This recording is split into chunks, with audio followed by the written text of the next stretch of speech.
పెడమలూరు TDP అభ్యర్థిగా బోడే ప్రసాద్ ను ప్రకటించడంతో మంత్రి జోగి రమేష్ సంబరాలు చేసుకున్నారు. కార్యకర్తలకు స్వీట్లు పంచారాయన.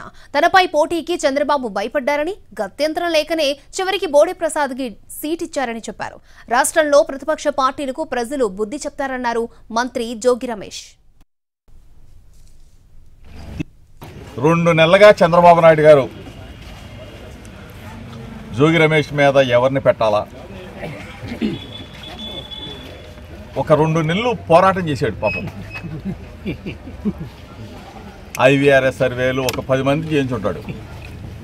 తిప్పి తిప్పి తిప్పి తిప్పి తిరిగి తిరిగి తిరిగి అందరినీ కూడా సర్వేలు చేసిన తర్వాత ఆఖరికి చంద్రబాబు నాయుడుతో సహా అందరూ సర్వేలు చేసుకున్నారు. చంద్రబాబు నాయుడే